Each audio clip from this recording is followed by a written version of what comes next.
cold, moonlit night in the quiet town of Holbrook, a group of teenage boys committed an act so cruel, so unthinkable, that it shook their entire community. Driven by arrogance and fear, they dragged an older woman into an abandoned cornfield, buried her alive, and left her to the mercy of the cold earth. What they didn't expect was the incredible strength of their victim, Martha Jenkins, or the journey of redemption and forgiveness that would follow. Bookmark: this is a story of darkness and light, cruelty and compassion, a test of humanity that begins with an act of hate but unfolds into a tale of transformation. How far can forgiveness go? Can people truly change? The answers lie in the story you're about to hear. Before we dive into this gripping tale of redemption and resilience, comment below where you're watching from today. And if this story touches you, don't forget to subscribe so you won't miss more stories like this one. The cool evening air carried a dampness that clung to the small, winding dirt road at the edge of the abandoned cornfield. Martha Jenkins, an elderly woman with silver-streaked hair and a serene demeanor, pulled her shawl tightly around her shoulders.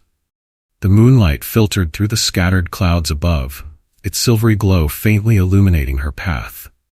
Each step she took crunched against the gravel beneath her worn shoes, a steady rhythm matching the silent prayer on her lips. Martha had spent the day at the local church, as she often did. The congregation was bustling with activity, preparing for the upcoming Thanksgiving service. Though her back ached and her knees protested, Martha had stayed late, scrubbing pews, folding linens, and ensuring the sanctuary sparkled. Her hands bore the roughness of years spent in service to others, yet her spirit found peace in these small acts of kindness. In her hand, she carried a brown paper bag filled with warm food for Benjamin Carter, an elderly neighbor bedridden by illness. Benjamin had no family nearby, and Martha had taken it upon herself to look after him. It was little things like this, a warm meal, a gentle smile that she believed made life bearable, especially in a town as divided as hers. She lived in Holbrook, a small southern town where everyone knew each other. Yet familiarity often bred prejudice. Martha, one of the few black residents in the area, had spent decades navigating the cold indifference of some neighbors and the outright hostility of others. But she had learned to move through life with quiet dignity, refusing to let bitterness take root in her heart. The narrow path ahead was flanked by the skeletal remains of cornstalks, their rustling filling the otherwise silent night. Martha quickened her steps slightly, her unease growing. The field had been abandoned years ago, and now the once thriving plants stood as shadowy sentinels under the moonlight. Despite her apprehension, she chose this route because it was the fastest way home. "Lord, guide me safely," she whispered, her voice almost lost in the breeze. Her thoughts wandered briefly to the church and the people she had come to see as family. Some were warm and welcoming, like Pastor David and his wife, but others kept their distance, their greetings as chilly as the evening air. Martha sighed, adjusting her grip on the paper bag. Years of prejudice had not hardened her. Instead, they had deepened her resolve to remain compassionate. Suddenly, headlights pierced the darkness behind her, their light growing larger as the sound of an approaching vehicle broke the stillness. Martha stepped to the edge of the road, her heart beating faster as a truck rumbled closer.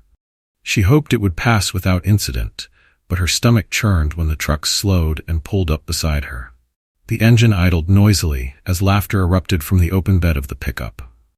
5 figures sat silhouetted against the headlights. Their loud, mocking voices sent a chill down Martha's spine. "Well, well, look what we have here," a deep voice drawled, dripping with mockery. She recognized Lucas Hayes immediately, the son of the local hardware store owner and notorious troublemaker. Tall and broad-shouldered, Lucas had a perpetual sneer that Martha had seen too many times around town. Martha kept her head high, refusing to let fear show. "Good evening," she said, her voice steady but firm. Lucas jumped down from the truck bed, landing heavily on the gravel. "Evening, ma'am," he replied with exaggerated politeness. "Out for a stroll, are we?" The laughter from his friends echoed across the field. One of them, a wiry boy named Jacob Miller, hung back, his nervous gaze darting between Lucas and Martha. "I'm on my way home," Martha replied evenly. "I'd appreciate it if you'd let me pass." Lucas smirked, stepping into her path. "What's the rush? It's such a lovely night. Maybe we could have a little chat. Martha's eyes met his, calm but unyielding. I don't want any trouble, she said, her voice low. Trouble? Lucas repeated with a mock gasp, turning to his friends. You hear that, boys? She thinks we're trouble. The laughter grew louder, but there was a hollowness to it. Martha could sense the tension beneath their bravado.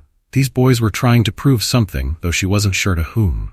Jacob suddenly spoke up, his voice barely above a whisper. Let her go, Lucas. The laughter died instantly. All eyes turned to Jacob, who shrank back under the weight of their stares. What's the matter, Jacob? Lucas sneered. You going soft on us? Jacob looked at Martha, then back at Lucas, before lowering his eyes. It's late. We should go, he muttered. Lucas's grin twisted into a scowl. You hear that, ma'am? Little Jacob thinks we should leave. But I think we should stay, he said, leaning in closer to Martha.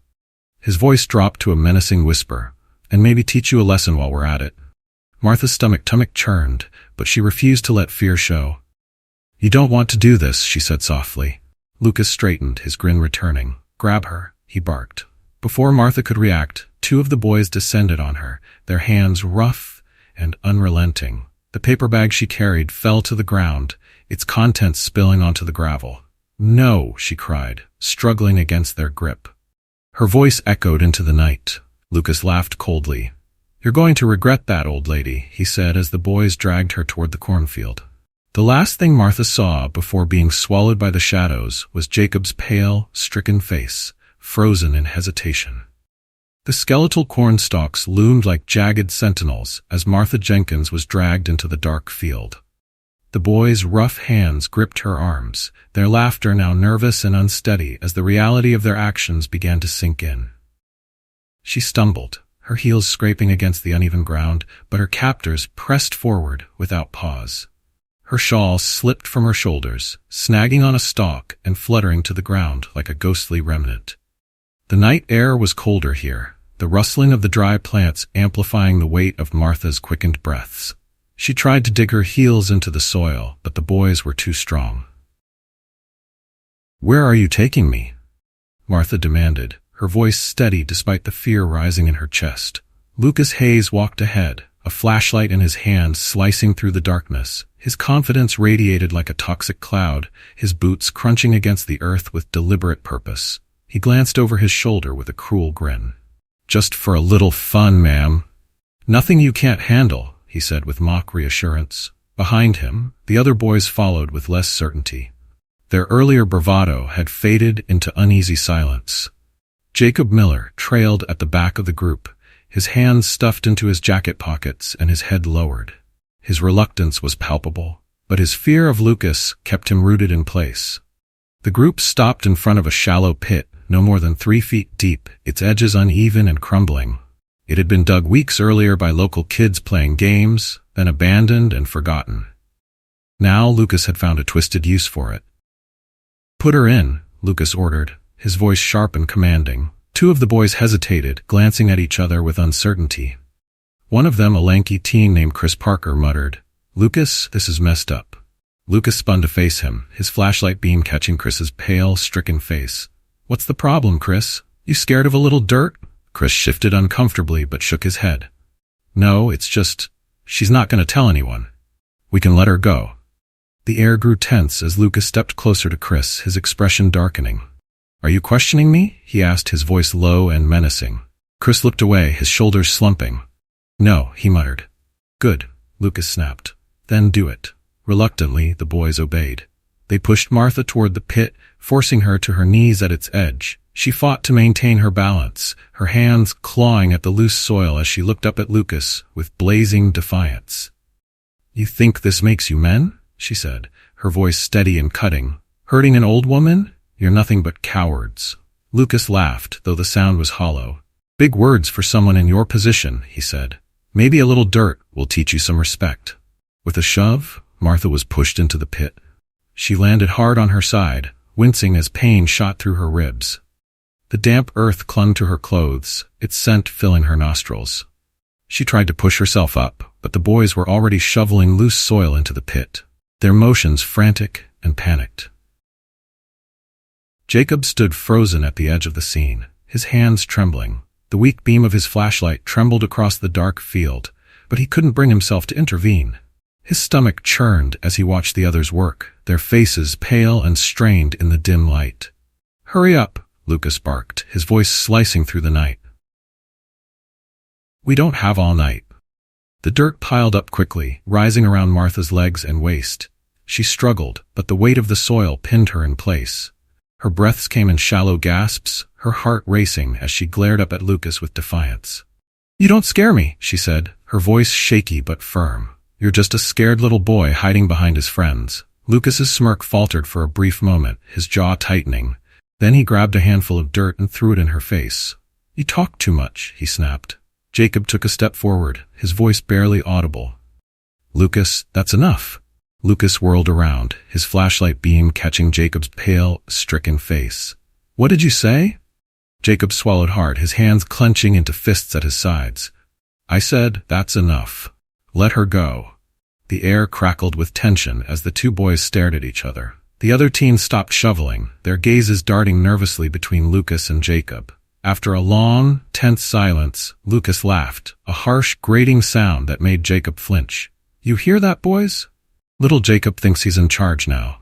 The other boys shifted uncomfortably, their expressions uncertain. Lucas's dominance over the group was absolute, but Jacob's sudden defiance had shaken them. "Fine," Lucas said finally, brushing the dirt from his hands. "We're done here anyway. Let's go." He turned and stalked back toward the truck, his flashlight beams swinging wildly through the darkness.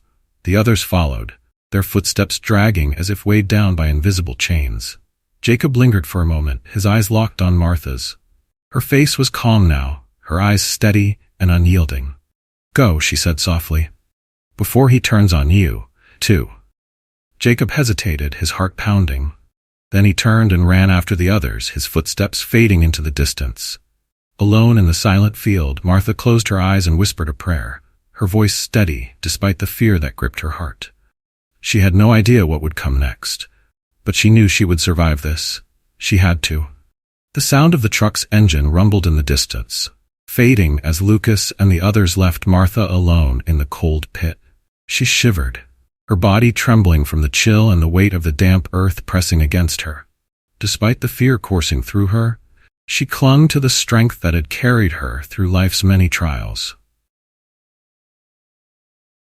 Martha tilted her head back and stared at the vast night sky. The stars twinkled above, indifferent to her plight, and the moonlight illuminated the jagged edges of the cornstalks surrounding her. She tried to move her arms, but the packed dirt kept her firmly in place. The scent of earth filled her nostrils as she took slow, steady breaths to calm herself. She prayed silently, her lips moving in whispers. "Lord, give me strength. Help me see the dawn of another day." At first, she thought the distant hum of an engine was a trick of her imagination, a desperate hope conjured by her fading energy. But as the noise grew louder, her pulse quickened. The flicker of headlights cut through the darkness, their beams weaving through the dense cornfield. Martha summoned what strength she had left, her voice breaking the stillness of the night. "Help! Over here! Please help me!" Her cries echoed into the field, carried by the cold wind. She didn't know if they were loud enough to be heard, but she refused to give up. Her throat burned from the effort, her voice growing weaker with each shout. The engine rumbled closer until it came to a halt, the noise cutting off abruptly. Martha strained her ears, holding her breath. Then came the sound of footsteps, deliberate and cautious, crunching against the dry stalks. "Hello?" A deep, gruff voice called out. Relief washed over Martha like a wave. "Here, I'm in the pit. Please help me." The footsteps quickened, and soon the beam of a flashlight swept across the field. It landed on Martha's face, and the man holding it let out a sharp gasp. For a moment he stood frozen, his silhouette outlined against the glare of the flashlight as he tried to process what he was seeing. "Good Lord," he muttered, hurrying to the edge of the pit. He crouched down, shining the light to assess her situation. The man was older, with a broad frame, and a face weathered by years of hard work under the sun. His hands were rough and calloused as he set the flashlight on the ground and began digging at the dirt around her with surprising gentleness. "Don't you worry," he said, his voice steady and reassuring. "I'll get you out of here." Martha felt a sob rise in her throat, but she held it back, focusing instead on his calming presence. "Thank you," she murmured, her strength fading. The man worked quickly, his hands scooping away the earth that pinned her in place. Dirt clung to her clothes and hair as he freed her shoulders, then her arms. Once she was able to move, he reached down and helped her climb out of the pit. Martha stumbled as she stood, her legs trembling from the strain. The man caught her, steadying her with a firm grip. "You all right?" he asked, his brows furrowed with concern. "I think so," Martha replied weakly, just shaking. He nodded, guiding her toward his tractor parked at the edge of the field. He helped her climb onto the seat and handed her a bottle of water from his tool bag. Martha drank greedily, the cool liquid soothing her parched throat. "I'm Norman Barnes," the man said as he climbed into the driver's seat beside her. "I've got a small farm just down the road. Let me take you there so you can clean up and rest. We'll figure out what to do next." Martha hesitated, glancing back toward the pit. "I don't want any trouble," she said softly. "Those boys, their families won't take kindly to me making this public." Norman frowned, his grip tightening on the steering wheel. "What they did to you is a crime," he said firmly. "They deserve to face the consequences." "I know," Martha replied, her voice heavy with weariness. "But I've lived in this town long enough to know how things work. Justice isn't always fair." Norman stared at her for a long moment, his expression conflicted. Finally, he nodded grimly. "All right," he said. "Let's get you home first. You can decide what to do after you've had some rest." The tractor rumbled to life, its engine breaking the silence once more. Norman carefully navigated the vehicle through the cornfield and onto the dirt road. The headlights cast long shadows as the two made their way toward Norman's farm. Martha sat beside him, clutching the empty water bottle in her hands. Her mind churned with questions and possibilities. Who were those boys? She recognized some of their faces, but not all. And why had one of them, Jacob, looked so stricken with guilt? When they arrived at Norman's farm, Martha was greeted by the warm glow of a porch light. The modest home, nestled beneath a towering oak tree, exuded a sense of safety and comfort. Norman helped her down from the tractor and led her inside. The kitchen was cozy, with mismatched chairs around a wooden table and the faint smell of coffee lingering in the air. Norman fetched a blanket and draped it over Martha's shoulders before placing a steaming cup of tea in front of her. "You can stay here tonight if you want," he offered, settling into a chair across from her. "Or, I can drive you home once you're ready." Martha sipped the tea, letting its warmth seep into her. "Thank you, Norman. I'll go home soon." "I just need to sit for a moment."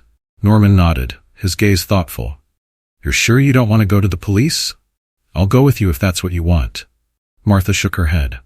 "Not yet. I need to think about the best way to handle this." Norman leaned back in his chair, his eyes narrowing slightly. "You're a better person than I am, Martha. If it were me, I'd want to see them punished." Martha met his gaze, her voice calm but firm. "Punishment isn't always the answer, Norman. Sometimes, people need to be shown a different path." Norman didn't reply immediately, but his expression softened.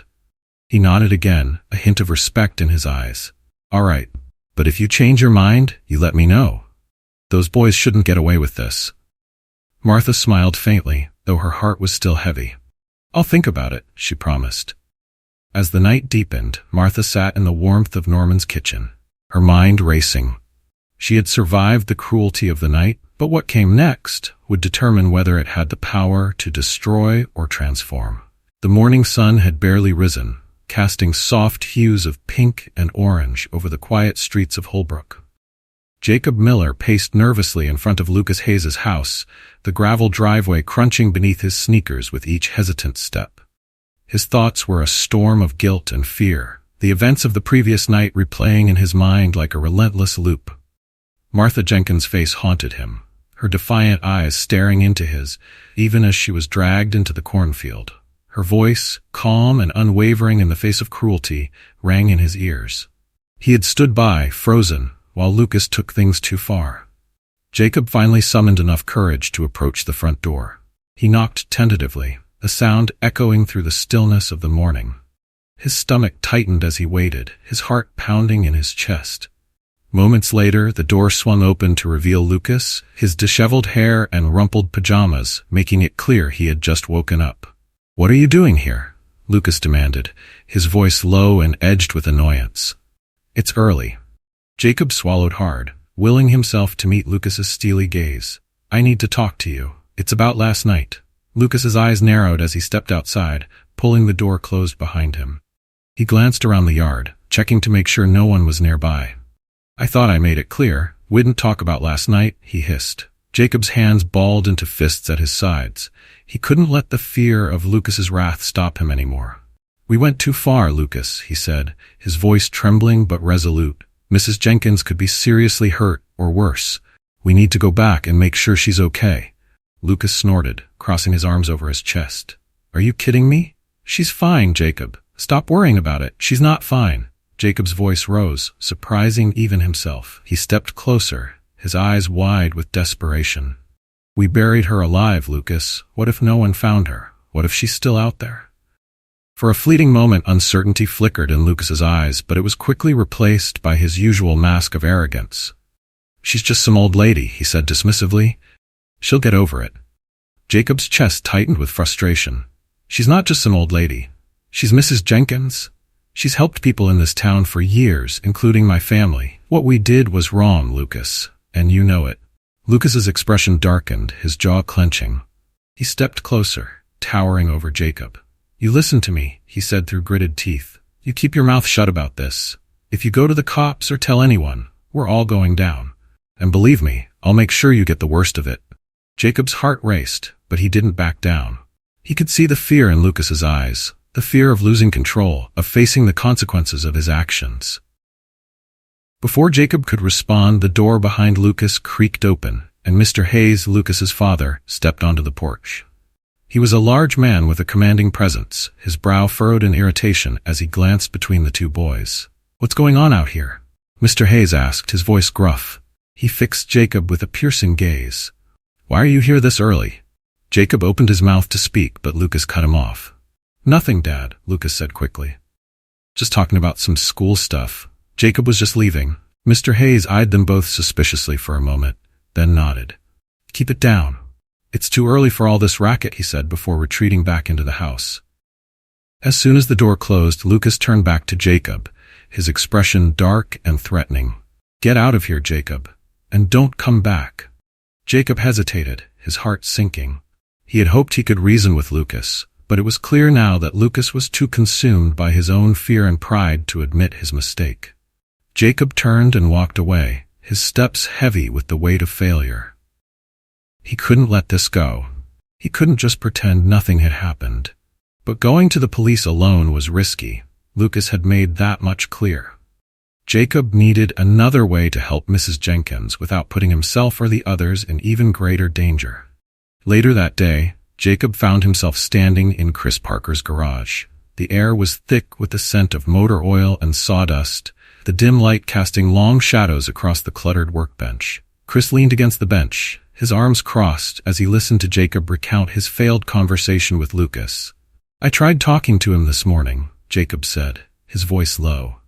"I told him we need to make things right, but he won't listen." Chris sighed, running a hand through his messy hair. "What did you expect, Jacob? Lucas isn't going to back down. He's too proud, too scared.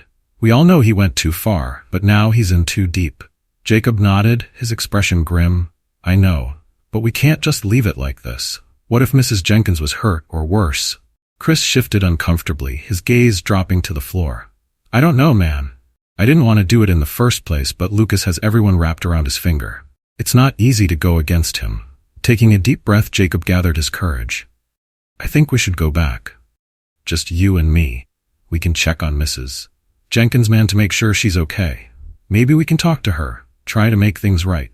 Chris looked up, his eyes widening in disbelief. "You're serious? Do you want to go back there? What if Lucas finds out?" "He won't," Jacob insisted. "We'll go when no one's around. I can't live with myself if we don't at least try." Chris was silent for a long moment, his eyes searching Jacob's face for resolve. Finally, he sighed and nodded. "All right, I'll go with you. But if Lucas finds out, we're both screwed." Relief washed over Jacob, and he managed a small, grateful smile. "Thank you, Chris. I promise we'll be careful." That evening, as the sun dipped below the horizon and cast long shadows across the town, Jacob and Chris made their way back to the cornfield. The air was cold, and the silence between them was heavy with apprehension. Their flashlights cut narrow beams through the growing darkness, guiding them to the spot where they had left Martha the night before. When they reached the pit, their footsteps slowed. The soil was still disturbed, and the evidence of their actions was stark against the otherwise undisturbed field. But the pit was empty. "She's gone," Chris whispered, his voice tinged with both relief and fear. Maybe someone found her." Jacob nodded, though his throat tightened. He swept his flashlight beam across the field, searching for any sign of her. But there was nothing, only the overturned dirt and the lingering sense of dread in his chest. "Let's go," Chris urged, nudging Jacob's arm, "before someone sees us." Jacob hesitated, his mind racing with possibilities. Martha was gone, which meant she had either escaped or someone had found her. He prayed she was safe, but he knew this wasn't over, not for him and not for the others. As they left the field behind, Jacob made a silent promise to himself. He would find a way to make things right, no matter what it took. The crisp autumn air carried a sense of renewal as Martha Jenkins sat at her kitchen table the next morning, her hands cradling a steaming cup of tea. Though her body ached from the previous night's ordeal, her spirit remained steady. She had spent the dark hours thinking about what had happened and what she needed to do next. She didn't want revenge, that much was clear to her. Martha believed in justice, but she also believed in the possibility of change. Those boys, no matter how cruel their actions had been, were still young. She had seen something in one of them, the hesitant, guilty eyes of Jacob Miller. Perhaps there was hope yet. By the time the sun climbed higher into the sky, Martha had made her decision. She dressed in a simple blouse and cardigan, tied her hair neatly, and stepped out into the brisk morning. Her destination was clear: Jacob's home. The Miller residence was a modest two-story house with a small front porch. The garden out front was overgrown with weeds, a testament to the struggles of a family doing their best to get by. As Martha approached, she noticed a curtain shift slightly in one of the windows. Martha took a deep breath and knocked firmly on the door. Footsteps approached from within, and the door opened to reveal a woman in her early 40s. She looked worn but kind, with lines of fatigue etched on her face. "Can I help you?" the woman asked, her voice tinged with curiosity and caution. Martha offered a gentle smile. "Good morning. My name is Martha Jenkins. I'm here to speak with your son, Jacob." The woman's brows furrowed. "Jacob? What's this about?" Martha hesitated for a moment before answering. "It's about something that happened last night. It's important." The woman, whom Martha assumed to be Jacob's mother, studied her carefully. Her eyes widened slightly as though she recognized the unspoken gravity in Martha's tone. After a pause, she stepped aside and gestured for Martha to enter. "Come in." Jacob's in the living room. The air inside the house was warm compared to the chill outside. Jacob sat on the couch, staring at the television, though it was clear he wasn't paying attention. When he turned and saw Martha, his face turned pale. His eyes widened in shock, and he immediately sat upright. "Mrs. Jenkins?" he whispered, his voice trembling. Martha gave him a small, measured nod. "Hello, Jacob." Jacob's mother looked between them, her expression shifting to concern. "Jacob, what's this about?" Jacob swallowed hard, his shoulders slumping under the weight of his guilt. "Mom, there's something I need to tell you." His mother moved closer, sitting beside him on the couch. "Tell me what?" she asked, her voice a mix of worry and impatience. Jacob's eyes darted to Martha, who nodded in encouragement. He took a deep breath, his voice barely above a whisper. "Last night, me and some other guys, we did something bad to Mrs. Jenkins." His mother's face drained of color. "What do you mean, Jacob? What did you do?" Jacob hesitated, but Martha stepped in, her voice calm and steady. "They dragged me into an old cornfield," she explained, "and they buried me up to my neck in the dirt. Then they left me there." The room fell silent as her words settled like a heavyweight. Jacob's mother's mouth opened and closed, and she struggled to form a response. Finally, she turned back to her son, her voice trembling. "Jacob, is this true?" Tears welled in Jacob's eyes as he nodded, his head hanging low in shame. "I didn't want to, Mom," he choked out. "I swear, I didn't want to hurt her. But Lucas, he made us do it." And I didn't stop him. His mother's face twisted with pain and disbelief. Jacob, how could you? Martha reached out, placing a gentle hand on the woman's arm. I'm not here to place blame, she said softly. I came because I want Jacob to understand what he did, to understand that there are consequences, but also that there's a chance to do better. Jacob looked up, his tear-streaked face filled with a mixture of shame and hope. I want to make it right, he said, his voice breaking. I don't know how, but I want to. Martha smiled faintly. That's why I'm here. I need you and the others to come to church. There's work to be done, and I believe you can help. Jacob's mother turned to Martha, her eyes filled with gratitude and sorrow. You're giving him a chance to make amends? Martha nodded. Everyone deserves a chance to change. And I believe Jacob wants to change. Jacob wiped his eyes and nodded vigorously. I do. I really do. Martha's gaze softened. Then gather the others, Jacob. Those who were there, bring them to the church this weekend. We'll begin repairing the damage. Jacob's mother placed a hand over Martha's, her voice trembling. Thank you. For giving him a chance, for giving all of them a chance. Martha smiled warmly. I believe in second chances, and I believe that what we do next matters more than what we did before. That Saturday morning, the sun shone bright and warm as Martha stood outside the church. The building's white facade gleamed in the light, a symbol of hope and resilience. She scanned the quiet street, waiting for the boys to arrive. She didn't wait long. Jacob appeared first, walking up the path with Chris and 2 others from the group. They looked nervous, their eyes downcast, but they had come. Jacob gave Martha a tentative smile, which she returned with quiet reassurance. Behind them, Lucas appeared. His shoulders were squared, and his jaw was tight, as though he were preparing for a fight. His expression was dark, and defiance burned in his eyes. Martha watched him carefully, noting the tension in his stride. She could tell he was only here because his friends had come, and he couldn't let them face it without him. Thank you for coming, Martha said, her voice calm but firm. We have work to do. Lucas scoffed, rolling his eyes. You really think this is going to change anything? Martha met his gaze steadily. I think it's a start. What happens next is up to you. Bookmark back. For a moment, Lucas hesitated, his bravado faltering as he glanced at his friends. Their expressions were a mix of fear and hope. Finally, Lucas sighed and shoved his hands into his pockets. Fine, he muttered. Let's just get this over with. Martha smiled faintly. Let's get started. Martha led the boys around to the back of the church, where the evidence of their recklessness remained. A wooden bench that had been broken during the scuffle when they dragged her away. The splintered wood lay in disarray, a silent reminder of the night's cruelty. She gestured to the mess.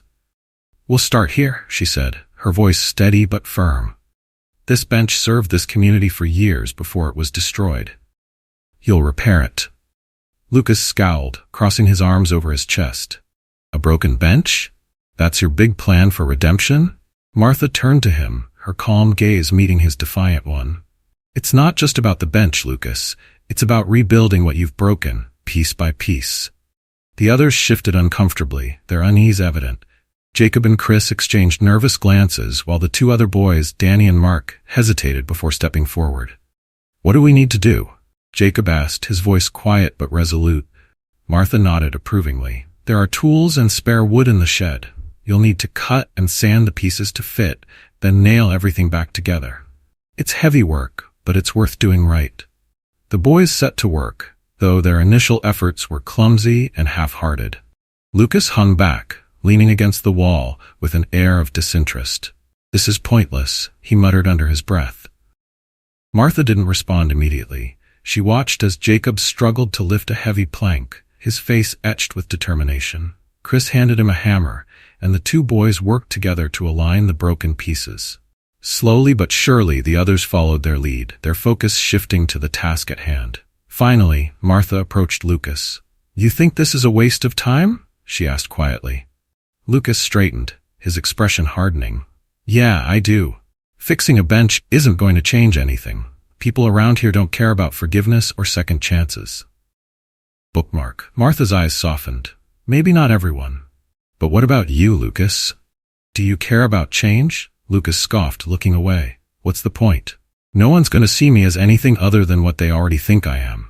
Martha stepped closer, her voice gentle but firm. And what do you think you are? A leader? Someone they look up to? Lucas hesitated, his bravado faltering. I don't know, he admitted after a long pause.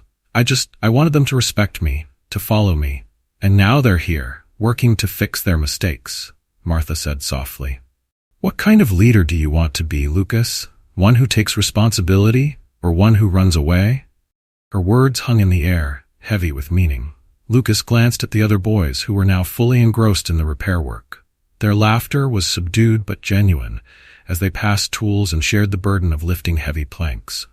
With a resigned sigh, Lucas picked up a hammer and joined the others. As the morning wore on, the boys' work became more focused.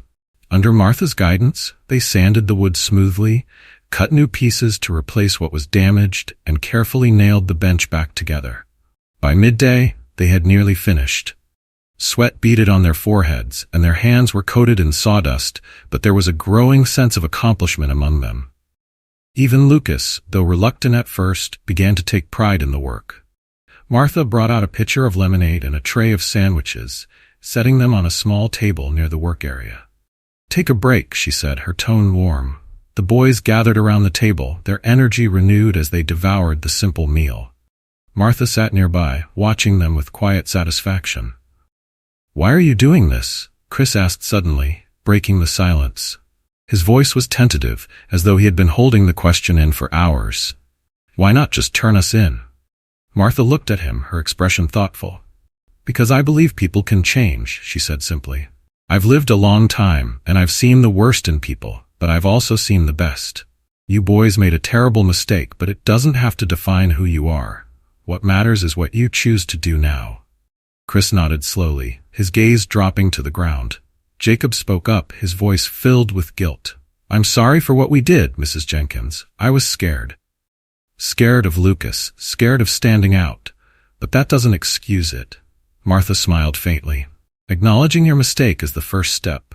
Now you have to show you mean it through your actions. Lucas, who had been silent, finally spoke. What about me? He asked, his voice quiet but raw. I'm the one who started it, the one who dragged them into it. Can someone like me really change? Martha's gaze softened as she met his eyes. Yes, Lucas. Change isn't about forgetting what you've done. It's about choosing to do better every day. And it's never too late to start. The weight of her words settled over the group, and for the first time, Lucas looked genuinely vulnerable. He glanced at the repaired bench, the fruit of their labor, and then back at Martha. I want to be better, he said, his voice cracking. I don't want to be like this anymore. Martha nodded, her smile widening. Then you've already taken the first step, Lucas. The rest is about staying the course. As the afternoon sun dipped lower in the sky, the boys carried the newly repaired bench back to its rightful place behind the church. They stood together, admiring their handiwork, a quiet sense of pride settling over them. What's next? Jacob asked, his tone earnest. Martha's eyes twinkled. Next, we take this kindness into the community. There are others who need help, people who need to see that change is possible. The boys exchanged glances, their resolve strengthening. We're ready, Chris said, speaking for the group. Martha's heart swelled with hope. Then let's get to work. The sun was warm on their backs as Martha Jenkins led the boys down the quiet streets of Holbrook. Their destination was a modest home with a sagging porch, its paint peeling and wood splintered with age. The house belonged to Mrs. Eleanor Johnson, an elderly widow who had lived in the neighborhood for decades. Time and hardship had made it difficult for her to maintain her home, and her porch had become a hazard. The boys exchanged uneasy glances as they stopped at the front gate. For some of them, this was the first time they would step into the yard of someone outside their circle. Martha knocked on the door, her demeanor calm but firm. After a moment, the door creaked open, revealing Mrs. Johnson. Her hair was silver and neatly pinned back, her posture proud despite the wariness in her eyes.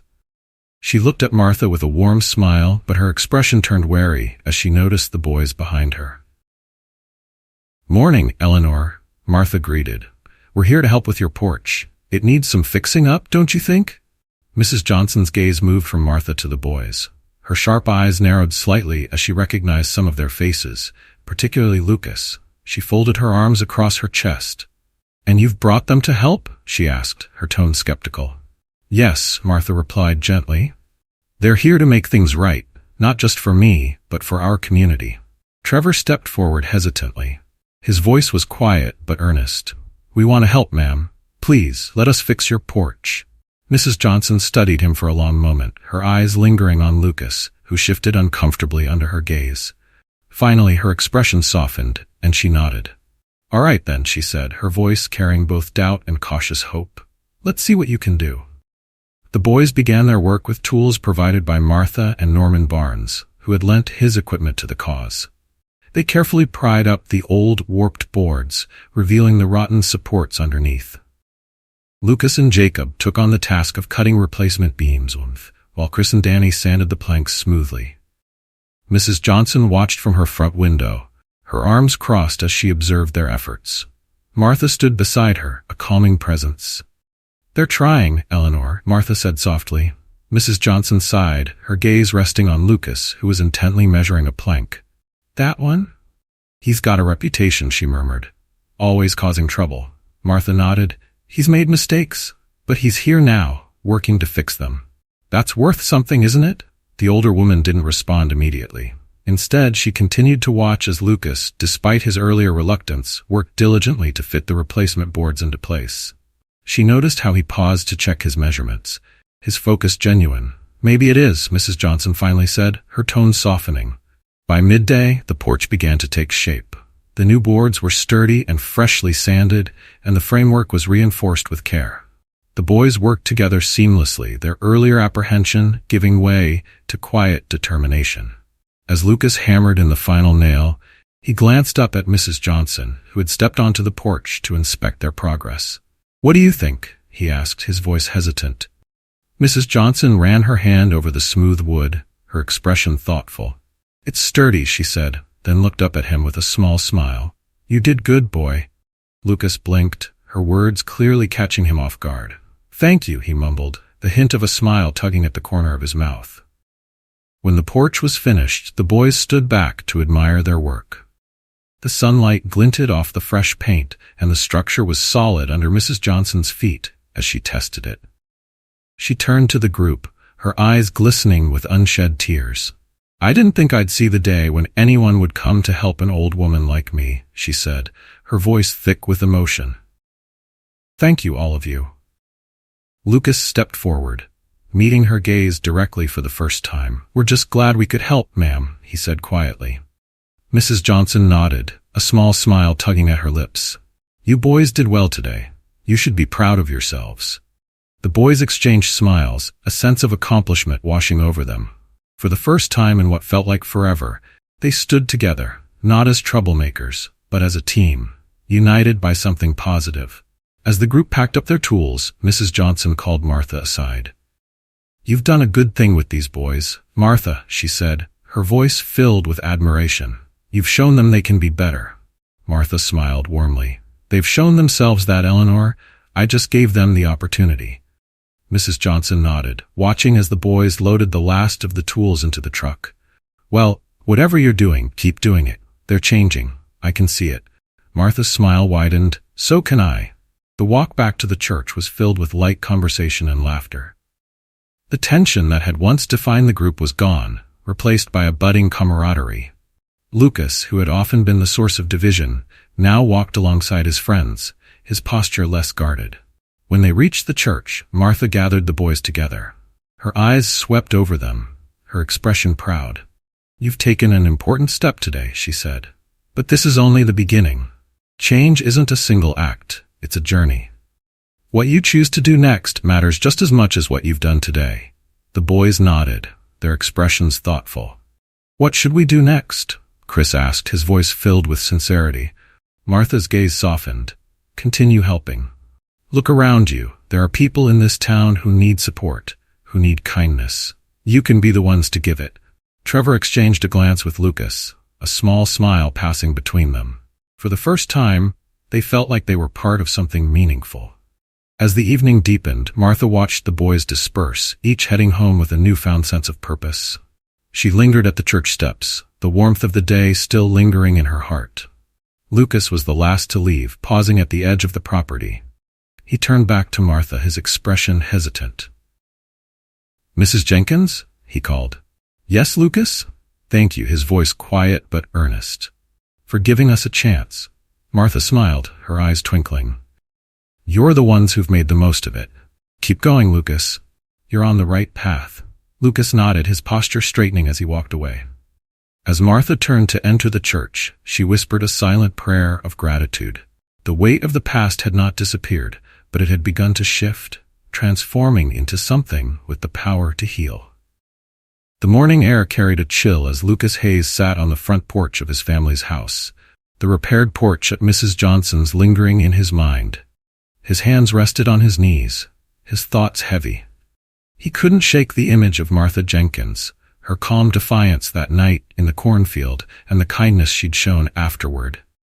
For so long, Lucas had thrived on fear and control, leading his friends with an iron fist to hide his own insecurities. But now, he felt something unfamiliar: shame. Later that day, Lucas found himself at the church again. He wasn't sure why he had come back alone, but he felt drawn to the place where his journey toward change had begun. As he approached, he saw Martha sweeping the steps, her movements slow but steady. She looked up and offered him a warm smile. "Lucas," she greeted, "it's good to see you. What brings you here today?" He hesitated, his hands shoved deep into his pockets. I needed to talk to you," he admitted. Martha leaned the broom against the railing and gestured for him to sit beside her on the steps. He lowered himself onto the wooden plank, the air between them heavy with unspoken words. "I've been thinking about what you said," Lucas began, his voice low. "About change, about taking responsibility." Martha nodded, waiting patiently for him to continue. "I was angry," he said, his gaze fixed on the horizon. "At everything. At my dad, at this town, at myself. It felt like nothing I did mattered, so I started doing whatever I wanted, hurting people and making them afraid. It made me feel powerful." His voice cracked, and he paused, taking a shaky breath. "But it wasn't real power, was it? It was just me hiding behind my own fear." Martha placed a gentle hand on his shoulder. "Admitting that takes courage, Lucas. It's the first step toward becoming the man you're meant to be." Lucas turned to her, his eyes filled with regret. "What I did to you, I don't know if I can ever make up for it. I don't even know where to start." Martha's expression softened. "Lucas, change isn't about erasing the past. It's about learning from it and choosing to do better. What matters is what you do now and every day after." Her words settled over him like a balm, easing some of the weight he carried. As their conversation continued, Lucas shared more about his struggles, his strained relationship with his father, the pressure to live up to expectations he didn't agree with, and the anger that had festered inside him for years. Martha listened without judgment, offering guidance where she could, and simply being a presence of understanding when he needed it most. By the time Lucas left the church, he felt lighter, as though he had taken the first step toward shedding the burden of his guilt. Meanwhile, Trevor Miller was also grappling with the weight of his actions. After the group's work at Mrs. Johnson's house, he returned home feeling both relieved and anxious. Relieved that they had begun to make amends, but anxious about what else might be required of them. Trevor had always been a follower, afraid to stand up to Lucas or anyone else who might judge him. But working alongside Martha and seeing her strength had sparked something in him. For the first time, he wanted to be better, not for anyone else's approval, but for himself. That afternoon, Trevor knocked on Chris Parker's door. The two friends sat in the garage, the same place where they had planned to revisit the cornfield days earlier. This time, their conversation was different. "I went back to the church today," Trevor said, breaking the silence. "Mrs. Jenkins talked about more ways we could help the community."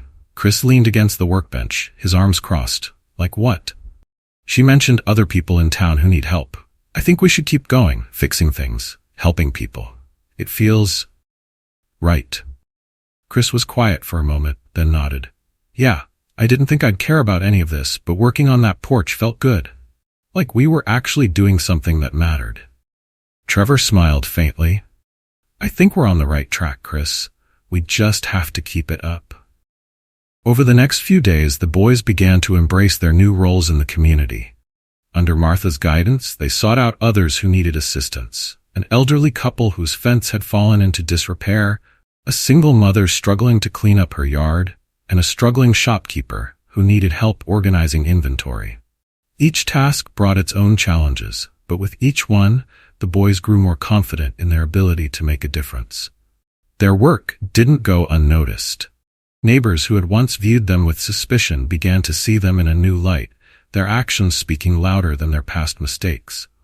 One afternoon, as the boys worked to repair a broken swing set at a local park, Lucas found himself surrounded by laughter.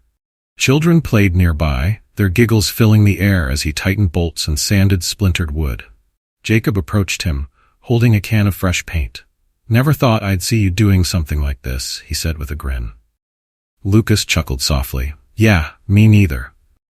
Feels weird, but not in a bad way." Jacob nodded, dipping a brush into the paint and beginning to coat the frame of the swing. "I think Mrs. Jenkins was right. This is the kind of stuff that actually matters." Lucas glanced at the children again, their joy infectious. For the first time, he felt a sense of purpose, a reason to keep going. That evening, the boys gathered at the church to reflect on their progress. Martha greeted them with a warm smile, her pride evident. "You've come a long way," she said, her voice filled with emotion. "What you've done these past few days has made a real difference, not just for the people you've helped, but for yourselves." Lucas stepped forward, his gaze steady. "Thank you for giving us this chance, Mrs. Jenkins. We don't deserve your forgiveness, but we'll keep working to earn it." Martha's smile widened. "You don't need to earn forgiveness, Lucas. It's a gift, freely given. What matters is that you're choosing to be better, and that's all I could ever ask for." The boys nodded, their resolve strengthening. They knew their journey wasn't over, but they were ready to face whatever challenges lay ahead together. The days following their work at the church and in the community brought more challenges and deeper understanding. For the boys, the simple act of helping others began to reshape how they saw themselves and the world around them. Lucas Hayes, once consumed by anger and arrogance, found himself spending quiet evenings at the church. Martha Jenkins often sat with him, their conversations shifting from his guilt to his hopes for the future. For the first time in years, Lucas felt like he had a direction, a path away from the chaos he had created. One crisp morning, Martha invited Lucas to walk with her through Holbrook's main square. The town bustled with life, shopkeepers arranging their storefronts, children laughing as they skipped down the sidewalks. Lucas watched the activity in silence, his hands buried in his jacket pockets. "This place used to feel like a prison," he admitted. "Like no matter what I did, I'd always be stuck here." Martha glanced at him, her calm gaze filled with understanding. "And now?" Lucas hesitated, then shrugged. "I don't know. Maybe it's not so bad. I guess it's not the town that's the problem. It's what I was doing with my time here." Martha nodded. "We often blame the world around us for our unhappiness, but sometimes it's about the choices we make within it. Change isn't about escaping, it's about transforming." Lucas pondered her words, the weight of them settling in his chest. Elsewhere, Trevor Miller was beginning to repair more than just fences and porches. He was repairing his relationship with his family. His mother was shocked when Martha showed up at their door. But seeing Trevor take responsibility for his actions sparked something new between them. One evening, as Trevor helped his mother prepare dinner, she placed a hand on his shoulder. "I'm proud of you, Trevor," she said, her voice trembling slightly. Trevor looked at her in surprise. "For what?" "For taking this step," she replied. "For admitting what you did and working to make it right. It takes courage to face the truth, especially when it's ugly." Trevor nodded, her words filling him with both relief and determination. The boys' efforts didn't go unnoticed by the rest of the town. Holbrook was small, and word traveled quickly. Neighbors who once whispered about Lucas's antics or dismissed Trevor as a follower now spoke of their transformation with cautious admiration. At the general store, Mrs. Collins, a longtime resident, approached Martha as she paid for a loaf of bread. "I've seen those boys working around town," she said, "fixing fences, cleaning up yards. It's surprising, to say the least." Martha smiled warmly. "They're good boys at heart. They just needed the chance to show it." Mrs. Collins nodded thoughtfully. "Well, whatever you're doing, it's working. People are noticing." One Saturday morning, the boys gathered outside the church for another day of work. Martha greeted them with a new project, repairing the community garden behind the building. The garden had been neglected for years, its soil hardened and overrun with weeds. This garden used to feed dozens of families, Martha explained, her voice tinged with sadness. It's time to bring it back to life. The boys dove into the work with surprising enthusiasm. Jacob and Chris cleared the weeds while Trevor and Lucas tilled the soil. As they worked, they began to talk, not just about the task at hand, but about their hopes and fears. "I didn't think I'd ever care about something like this," Lucas admitted as he dug into the earth. "But it feels good, like we're actually doing something that matters," Trevor nodded, wiping sweat from his brow. "Yeah. It's weird, isn't it? I used to think helping people was just boring. But now, it feels like it's what we should have been doing all along." Their conversation was interrupted by the arrival of Norman Barnes, the farmer who had rescued Martha that fateful night. He approached with a wheelbarrow full of seedlings and a broad smile. "Thought you boys could use these," he said, unloading the trays of young plants. The boys thanked him, their spirits lifted by his generosity. Together they planted rows of vegetables and herbs, their hands covered in dirt but their hearts light. By the end of the day, the garden was transformed. The soil was rich and dark, the rows of seedlings neatly arranged. The boys stood back, admiring their work with a sense of pride that had once felt foreign to them. "It's beautiful," Martha said, her voice filled with emotion. "You've given this garden a second chance, just like yourselves." Lucas glanced at the garden, then at Martha. "Thanks to you, Mrs. Jenkins. None of this would have happened without you." Martha shook her head. "The credit belongs to you boys. You chose to change. I just showed you the way." That evening, as the sun set over Holbrook, the boys sat on the church steps, watching the sky turn shades of gold and pink. For the first time, they felt a sense of peace, not just with the world around them, but within themselves. Lucas broke the silence, his voice quiet but firm. "We can't stop here. We've got to keep going. Keep helping. It's the only way to make this right." The others nodded in agreement, their resolve solidifying. Trevor added, "And maybe one day, this town will see us for who we've become, not who we were." Martha smiled, her heart swelling with pride. She could see the transformation in their faces, in their actions, in their words. They had come so far, but she knew their journey was just beginning. "Tomorrow's a new day," she said, "and there's always more work to be done." The boys nodded, their eyes filled with determination. Together, they had faced their past, taken responsibility for their actions, and begun to forge a better path. As the first stars appeared in the night sky, they made a silent promise to each other, to Martha, and to themselves, to keep walking this path, no matter how difficult it might become. The following weeks brought new challenges and opportunities for growth. Lucas, Trevor, Chris, and the rest of the boys continued their work under Martha Jenkins' guidance. Their actions not only repaired the physical damages they had caused, but also began to mend the invisible fractures in the community. One sunny afternoon, Martha stood in the church garden, her hands brushing the leaves of the thriving vegetable plants. The garden had become a gathering place for neighbors who shared stories, exchanged recipes, and worked together to nurture the plants. Lucas arrived carrying a basket of freshly picked tomatoes. He placed it near Martha and paused, looking out over the garden. "It's hard to believe this place used to be nothing but weeds," he said, his voice thoughtful. Martha smiled. "It's amazing what a little care and effort can do, isn't it?" Lucas nodded. "Yeah. And it's not just the garden, it's us too. I never thought I'd feel like I belong somewhere." "You've earned your place here, Lucas," Martha said. "Belonging comes from what you give, not just where you are." Her words settled over him, a quiet affirmation of the transformation he had worked so hard to achieve. Elsewhere in town, Trevor was making amends in his own way. He had begun volunteering at the local youth center, helping younger kids with homework and organizing games. The shy, quiet boy, who once followed others without question, was now leading by example, showing the kids the importance of kindness and responsibility. One day, as Trevor helped a boy tie his shoelaces, the youth center director approached him with a smile. "The kids look up to you, Trevor," she said. "You've become a real role model." Trevor blushed, scratching the back of his neck. "I'm just trying to do what's right," he replied. "And you're doing it well," she said. Trevor's heart swelled with pride, and for the first time, he felt like he was truly making a difference. The boys' newfound sense of purpose also extended to their relationships with their families. Lucas, once estranged from his father, began taking steps toward reconciliation.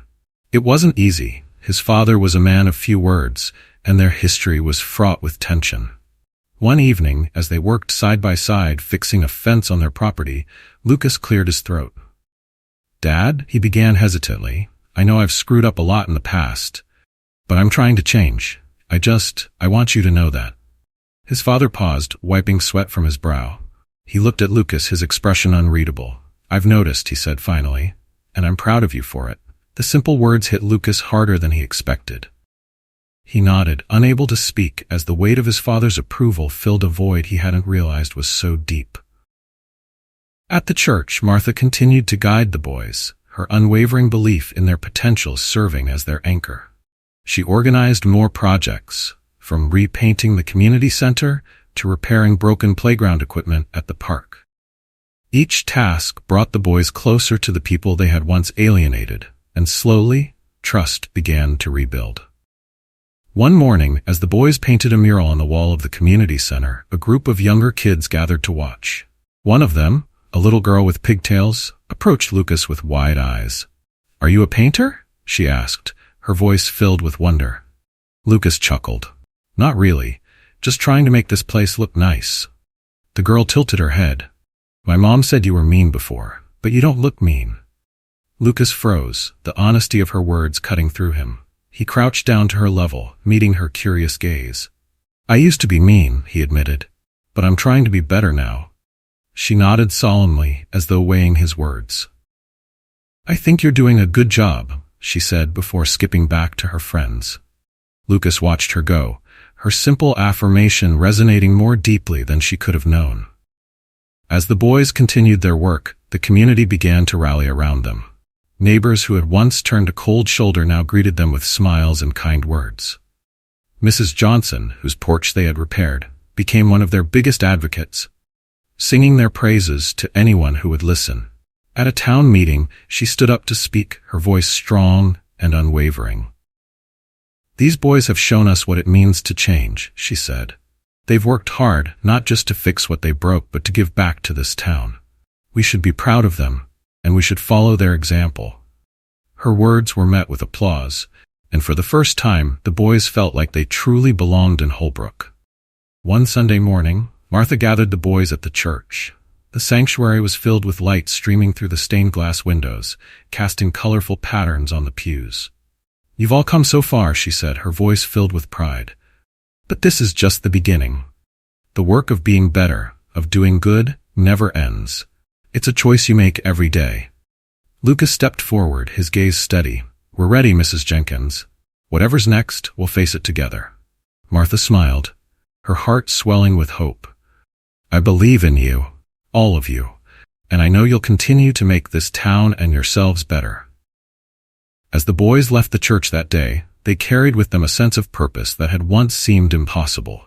They had faced their darkest moment and emerged stronger, their lives forever changed by the kindness of a woman who refused to give up on them. Martha watched them go, her heart light. She knew their journey was far from over, but she also knew they were ready to face whatever came next. In the quiet of the sanctuary, she whispered a prayer of gratitude, her voice steady and filled with hope. "Thank you, Lord, for second chances, for them and for all of us." And with that, the story of transformation continues, its legacy stretching beyond the boys and into the very fabric of Holbrook, a testament to the power of forgiveness, courage, and change. The story of Martha Jenkins and the boys of Holbrook is a powerful testament to the transformative potential of kindness, courage, and accountability. It began with an act of cruelty rooted in fear and insecurity, yet it unfolded into a journey of redemption and hope. Through Martha's unwavering belief in the possibility of change, we witnessed how even the deepest wounds can begin to heal when met with forgiveness and an opportunity to make amends. This tale reminds us of the strength it takes to face one's mistakes and choose a better path. Lucas, Trevor, and the others learned that true power doesn't come from instilling fear, it comes from building trust, repairing what is broken, and giving back to the people and places that shape our lives. The growth they experienced not only redeemed their actions, but also brought a fractured community closer together. Martha's wisdom and compassion remind us all of an essential truth. No one is beyond saving, and every person has the potential for greatness when given a second chance. Her refusal to let bitterness take root is an example of grace that transcends the pain of injustice, showing us that transformation is possible, not just for individuals, but for entire communities. This story teaches us that forgiveness isn't about forgetting the past, it's about shaping the future. It challenges us to see the humanity in others, to extend kindness even when it's difficult, and to believe in the power of redemption. If this story moved you, we'd love to hear your thoughts. Did it inspire you? If you found the story good, comment with a 1. If you thought it was amazing, comment with a 2. Share your personal experiences or reflections in the comments below. And don't forget to subscribe to our channel to ensure you never miss another meaningful story like this one. We hope these tales spark something profound in you and encourage you to embrace the power of kindness and hope. Share your thoughts below. We can't wait to hear from you.